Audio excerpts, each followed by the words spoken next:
All right, good morning, everybody. Today is Daf Chaf Aleph, Maseches Moed Katan. You have roughly another week or so. We can change. I think actually it's 28. Yeah. All right. Yeah. Chaf Tes. Actually, that'll be a nice day. Chaf Tes. Huh? Is it next there? Yeah. All right. Yeah. So we left off on Chaf Aleph. Because Thursday is Ozzy. Thursdays we late. I get it. I get it. All right, we left off 4 lines from the top. We left off 4 lines from the top. We're going to continue our discussion with Avelus. So we had a question over there. We brought a Maisa that one of the Tanaim, I think it was he tore Kriya 3 times. No, excuse me, it wasn't. It was a Maimar, right? It was a Maimar. It was an Amora, right? So a Maimar. So he tore Kriya 3 times. The 3rd time was because the 2nd time when he did it, he was sitting down. So he wanted to know a proof for standing. We brought one proof where it says Vayakam. So the Gemara asked, it says, Vayakam Vikra. Fine. So Amar Rami Rachama 4 lines on top of Chaf Aleph Amar Aleph. Minayin leKriya Shima Umar. Another source. So where do we see that Kriya, that going ahead and tearing one's clothing, right, it has to be done while standing? Shana the pasuk says Vayakam Eov Vayikra. Vayikra. Right, and Eov stood up and he tore. So Delma Belsa, you say maybe there was some sort of extra avelus, extra mourning that he was doing. Why? Dila Temach. If you don't say that, look in the pasuk. It says Vayikes as Rosho. Right, it says over there that he removed his hair, he cut his hair. Right, so Vayikes as Rosho. So Hachinami. So what is the person in the morning has to go ahead and shave his head? Hachinami. No. You can't learn from there. Learn from another pasuk. Right? The king stood up and then he tore his clothing. So you see, you stand, then you go ahead and tear. Of it. Perhaps also in this case, also he was doing extra by standing. He was like being extra mourning by doing his kriya. That why? You don't say that. It says Vayishkov Arsa, and he lied down on the ground. In other words, not that he was kafes mitaso, right? Turned off his bed. Rather, he even also had to lie on the ground.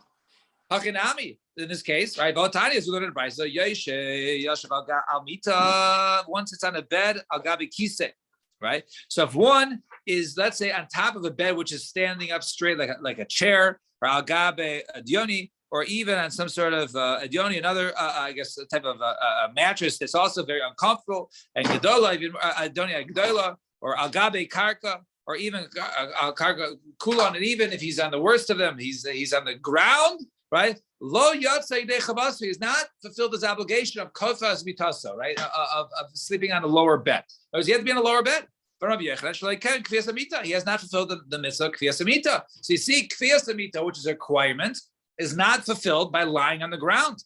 And yet the pasuk says he lied on the ground, right? So vayishkav arsa. So you see that he was doing extra stuff. No, ke'ein arza. It means no. Maybe over there it means that he stood up because that was a chiyuv to go out in the morning. It says he lied on the ground. It didn't mean he mamish lied on the ground. Rather, lying on the ground really meant he was kaifes mitaso, right? He turned over his bed. He moved his bed from higher up to lower down, and he and he sat in his bed that way. And therefore, this could potentially be the source of standing while doing kriya. Is there anything like that we do nowadays? We sit on lower chairs, Yeah. Right, not right. So, but we sit right. They don't sit on right. Can't get out from Shiva if you're not down. Yeah. So, Taner Rabbanan. It's a weird concept. Taner Rabbanan. So we learn over there. It says it was taught. Ve'elu dvarim. Where's the hay? What's the other side? What's that? So we say. Yeah. Elu. Oh yeah. The vav. Right. So Taner Rabbanan. I don't know how I missed that. Right, so he says, Elu dvarim she'avel aser behen. These are the items that are avel's aser with them. Aser, the malacha, to do work, the rechitza, bathing, sicha, anointing with oils, tashis amita, and relations, v'neis sandal, and wearing shoes. The aser likros b'tarvinu eksubim.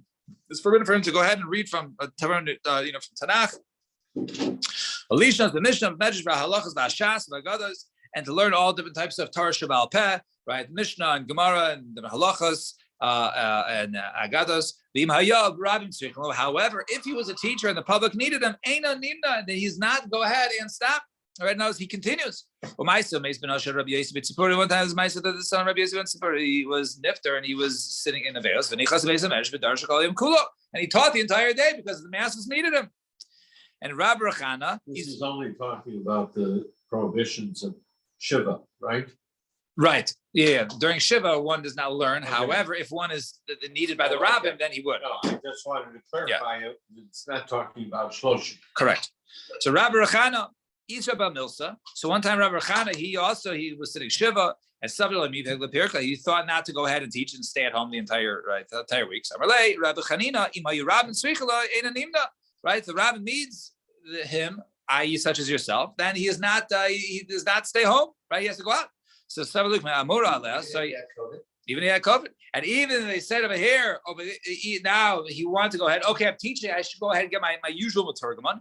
So my usual interpreter. So Rav. So says Rav, no, time going over there. Rather, the condition you don't do it in the normal way where you have an interpreter, a turgaman, or an assistant. Rather, you do it yourself to show that it is different than the normal times during the week of Shiva. Rather, wow, should you do it? So kihal, like this case, the tiny when Maisa Meis Rabbi Yehuda Bari Loi. There's a Maisa on the center. Rabbi Yehuda Bari Loi was nefta v'nichnas the base of Medrash v'nichnas. And he went to the base measures and base measures. V'nichas also Rabbi Chananya ben Akavio also was with him.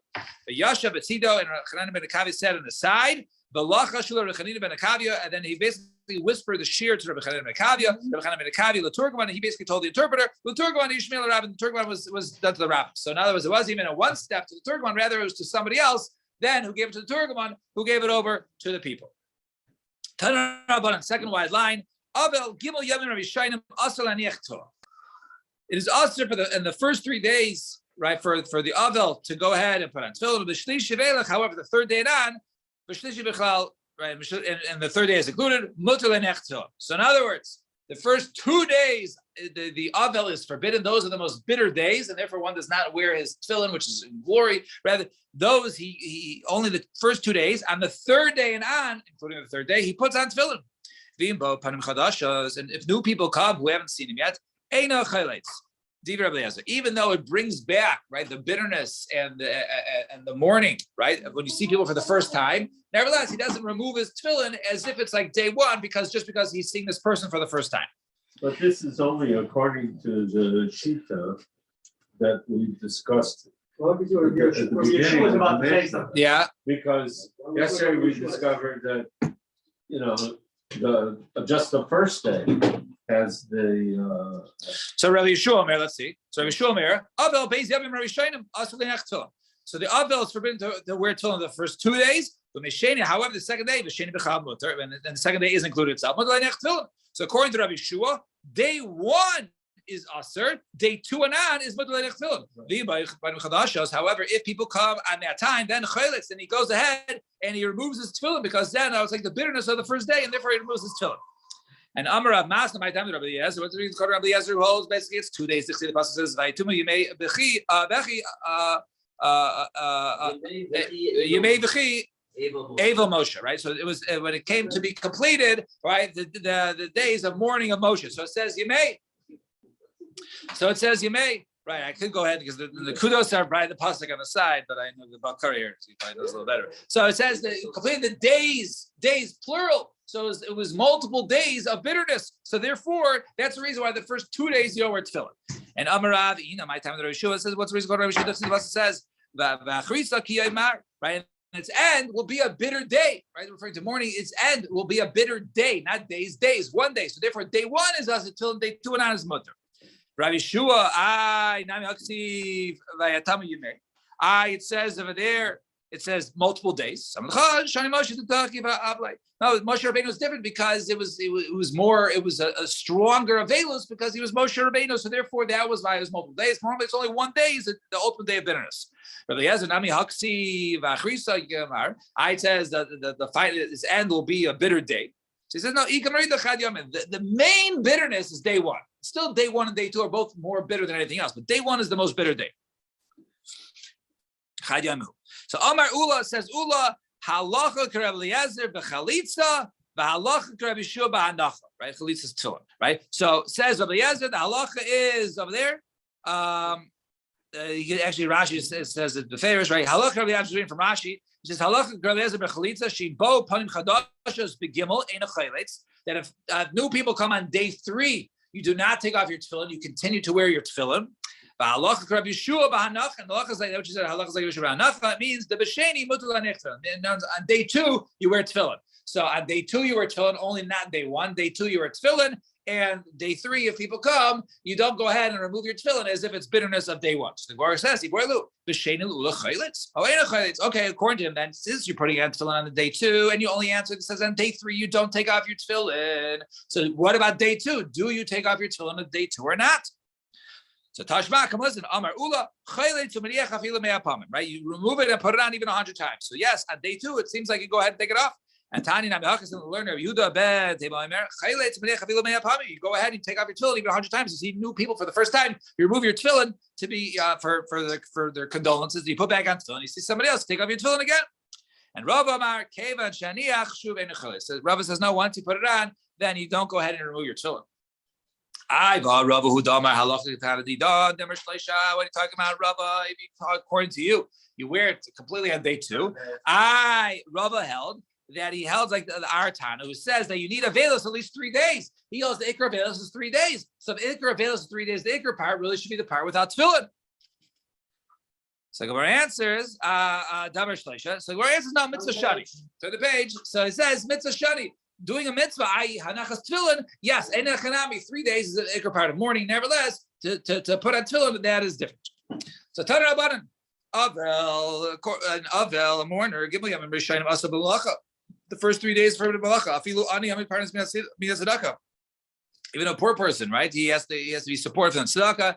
Nevertheless, he's still forbidden to work. Mikan ve'elach, after the 3rd day, Isa B'tzina can do it in privacy, b'sayich beis in his house. Va'isha Tavia b'felach b'sayich beis. A woman could also go ahead and if she's an avela, she can go ahead and spin or make string with a normal way with a spindle in her house. And the first 3 days, an avel does not leave his house even to go to another house of mourning. However, after that,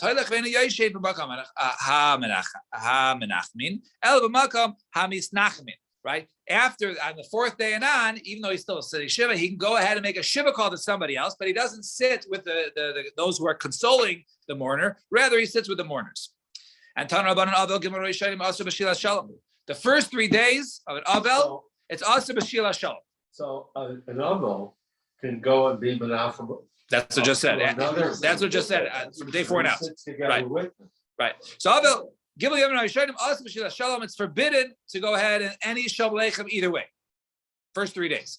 The shleisha at shiva after the 3rd day, basically 4, 5, 6, 7. Meishiv, he can return. Ve'eno shayel, but he doesn't ask people, shablechem to others. Mikan ve'elech shayel meishiv kadarko. After 7 days, i.e., even during shloshim, you shayel meishiv kadarko. Shloshim yamim rishayim. So we just said the 3 days he completely asbashila shalom. We're going to write some ma'isa meisu banav shel Rabbi Akiva. One time there's a ma'isa where the sons of Rabbi Akiva died, and we'll soon see the ma'isa is actually one of his sons. So nichnasu kol yisrael v'yispidu, and the community came, and they came, and he was maspid, and basically it was day 1. V'yispidu has been gadol. The Shas P'tira. So when they were leaving, Amar Rabbi Akiva Asaf Sal Gadol, he stood up on the couch. Omar, Achenu Beis Yisrael, right? My fellow Jews, Shimon, Afilu Shnei Banim Chasanim Menuchim Hu Bishvil Kol Aziza. If it was, in other words, basically, you have comforted me even if I was bearing my 2 married sons. Right? I guess that wasn't the case. Even if it was the worst case scenario, 2 married sons, and you come to make me feel like you had done it, right? Who b'shvil kavod shasisem, right? Because of this cover that you did. If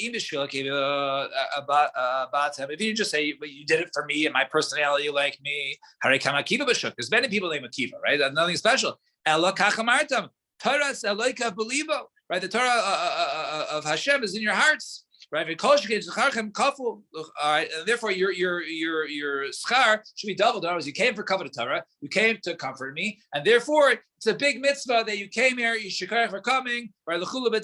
Go back to your house in peace.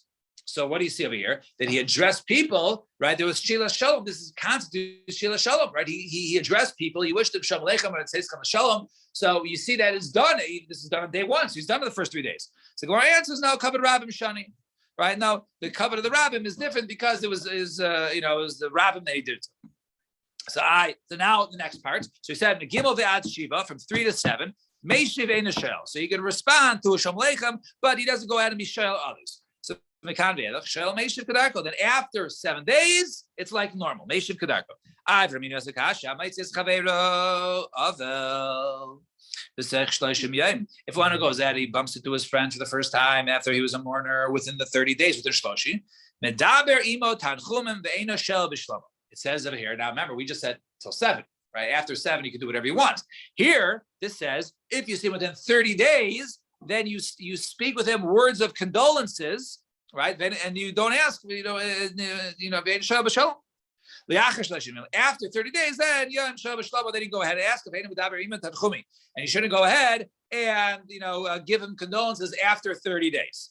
And Mesa Ishto, if his wife dies, and he married somebody else, right? Then you can't go ahead at his house, and if you married a woman, you can't go ahead and start wishing condolences at his house if he has a new wife. I guess within the shloshim, right? I guess if it's young children, so the Gemara, the new wife. Right? Right? Is that what it is? Yeah. And Matzav Shuk, however, you bumped him into the Shuk, not into his house. You can say them then you could do it, quietly, with the head down.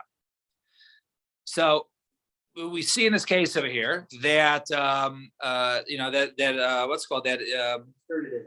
it's 30 days, right? As we pointed out in the beginning of the Brisa.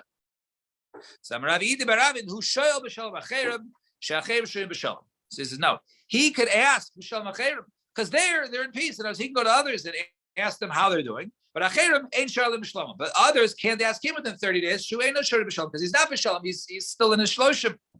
It says he can respond. It says he's allowed to go ahead and respond. It sounds like that they're allowed to go ahead and ask him, right? You just said you can't ask him in 30 days, right? Or excuse me, they don't ask the mourner in 30 days. So where answers the lo yad? So they didn't know. So you answer. If they didn't know, you could answer. Also over there, right? You should answer, right? Within the 7, hasam nami. There's a hatsam adilahu. Over there, you inform them loy mahadirlahu. Hacha, right? But over here, light ladinu. So over there, in the case where in the beginning, in other words, if it's the first 3 days, you have to go ahead and inform them. After that, then you don't have to go ahead and inform them, correct them, say, I know it's Shalom Aleichem, but I can't really respond because I'm the first 3 days of Avelis. But after that, you can go ahead and respond. Now this goes weiter. Before we just talked about 30 days. This is the first year. You see someone within the first 12 months. Right? You go ahead and you speak with them words of condolences. And you don't ask b'shalom. After 12 months, shel b'shlama, then you go ahead and say shalom aleichem, how you doing? And you don't go ahead and give condolences after 12 months. But you can say, privately minatzad, you can give condolences. No, you don't give condolences the straightforward, rather minatzad. So Amar Rebbe Meir, hamaitzi as chavero. So he say so. Amar says over there, Brisa. Hamais is chavero aval achar. The Beis Chadash one goes ahead and sees his friend who's an avel after 12 months. And he speaks with him words of condolences. What's he similar to? A guy, he broke his leg. He got healed. A doctor finds him. He says, come to me to my office tomorrow, right? Right? And I'm going to go ahead, I'll break your leg and I'll fix you. In other words, the person's already fixed after 12 months, right? And then all of a sudden you remind him about his sorrows. Now you're all of a sudden, you're going to heal him with your words, but you're the one who just caused him the pain. Right. Today, she says, all right, he says, I'll fix your leg after I break it because, my medicine's the best. My fixing is the best. And therefore my words of condolences are the best. So we have a kash. It seems to be after 12 months, not 30 days. If it's a father and a mother, then it's 12 months, right? It's the entire 12 months. However, it's a shakrovim, then it's a much less time. Right? Over there, right? So why don't you say over there that even for other relatives, you should go ahead. And why do you talk to them normally. Maybe should be given tachum minatzad. So Gemara's answer is now einachinami. Really, you do give them condolences minatzad, right? Not directly, but indirectly. What does it mean? Tachumin kedarko means the normal way. But you do, casually, indirectly, not directly, words of condolences, even after the 30 days of what its other relatives. And now an avel 3 days, the first 3 days. Now now an avel, if it's the first 3 days, he's at home, and there's another relative who also is supposed to sit shiva, right? And if he's in a close by place, right? Well, let's say within a day's travel, mayna imahen. He counts together. In other words, his shiva starts and stops with the other person's. Even though he might have started a day or two late, he ends at the same time. If the person comes from far away, I say more than a day's travel, then that person has his own count. His own count could be later. So since he just heard about it, and he was, so he counts his count. However, it's after 3 days. Even if it's at the fourth day, even if he comes from a close place, right? He lived down the street, but he didn't hear about it, right? Then he starts counting, from, let's say, day 4 to day 11. No, even if you come to the end of Shiva, if it's from a close place, he goes ahead and he counts with the Shiva with the person who's also in town, and therefore he only has 1 day of Shiva because he only heard on day 7. And Omar Mar, Gimel Yamim Rishainim says the first 3 days, Makom Karov, Maina Imam, right? You go, that what you said, you go ahead and you count with him. So I'm Rabbi Chibar Abba, I'm Rabbi Yechon, Who Sheyesh Godol Habayis Bebayis. So we're only talking about where the head of the household, or the older brother, or the one who's in charge, he's the one who's called the Godol Babayis, when he is home. When he is the one sitting Shiva, and then the first 3 days someone else comes, then he counts with him only if the main person, the one who's in charge, he begins the count first. And we'll stop here at the Kasha. Everyone have a wonderful day and drive